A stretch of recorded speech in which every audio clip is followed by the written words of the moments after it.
All right, let's just jump right in. We're going to tackle one of the most talked about, and honestly, one of the most misunderstood concepts out there, spiritual gifts. We're going to strip away all the popular myths and weird ideas by going straight back to the original text to see what it really says. So let me kick things off by asking you a question you've probably heard, I don't know, a million times. Maybe you've even taken one of those online quizzes for it. What is your spiritual gift? Just think about that for a second. What's your go-to answer? You know, for most of us, our answer is shaped by this idea right here, that a spiritual gift is kind of like a superpower, a unique, special ability that gets handed to us, something that makes us individually stand out. But what if that entire way of thinking is based on a fundamental misunderstanding? What if it all boils down to a single poorly translated word?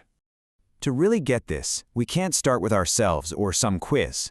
We've got to go back, way back, to a letter written to a real church in an ancient city called Corinth that was dealing with a very, very real problem. You see, the church in Corinth was, well, it was a mess. It was totally divided by social status and money. And some of these spiritual expressions, especially speaking in tongues, were being used like status symbols. People were showing off, trying to prove they were more spiritual than everyone else. This created a ton of competition, not community. So the Apostle Paul's letter, it wasn't some lovely theoretical essay about gifts. It was a direct pastoral correction to a community that was literally tearing itself apart over this. And here's where it gets really interesting. Paul's correction starts with the language they were using, and it turns out the root of our modern confusion might just be hiding in plain sight, in one simple English word.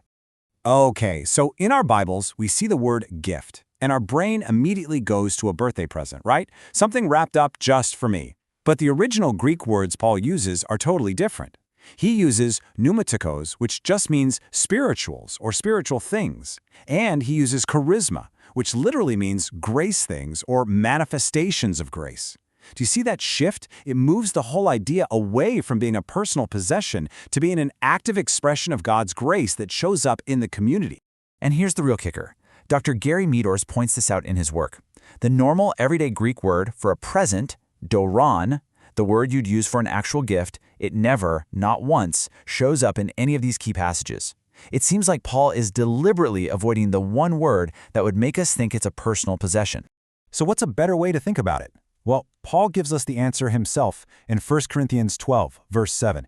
He calls them a manifestation of the Spirit. These aren't secret powers we own. They're the visible evidence that the Spirit is at work in a group of people, and it's always for the benefit of everyone. And that phrase, for the benefit of all, is everything. It's the whole point.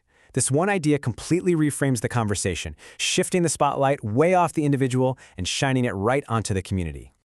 The purpose was never to make individuals feel special or to create some kind of spiritual ranking. I mean, that was the exact problem in Corinth. Paul is crystal clear. The reason for every single one of these manifestations is for the common good. It is always, always about building up the whole community, not puffing up one person. And that is why the famous love chapter, 1 Corinthians 13, is smacked right in the middle of this whole discussion. It's not some random poetic detour. As the source text says, it's the glue. It's the central organizing principle. You can have the most spectacular, jaw-dropping manifestation, but if it's not motivated by love for the common good, Paul says it's just noise. It's worthless. In fact, check this out. The entire structure of Paul's argument is this brilliant literary sandwich. It starts and ends with the core belief, Jesus is Lord. Then you've got these two sections about unity and order. And what's right in the absolute center, the hinge that the whole thing swings on? Love. It is literally, structurally, the most important point. You know, people can get really hung up on the gift lists in the Bible, trying to make some kind of exhaustive catalog. But just look at them side by side. The lists in 1 Corinthians, Romans, and Ephesians, they're all different. They have different items, they're in a different order, and that tells you something really important. These aren't meant to be a complete checklist. They're just examples of the different ways the Spirit shows up in a community to meet whatever needs it has. So, okay, if we stop thinking about these as special powers we possess and start thinking about them as functions for the good of the community, that raises a big question, right? How do we find our function? The source material offers this amazing analogy. The umbrella of the church. Think about what you're already good at. Are you good with numbers? A great musician? A natural organizer? Do you just listen to people really well?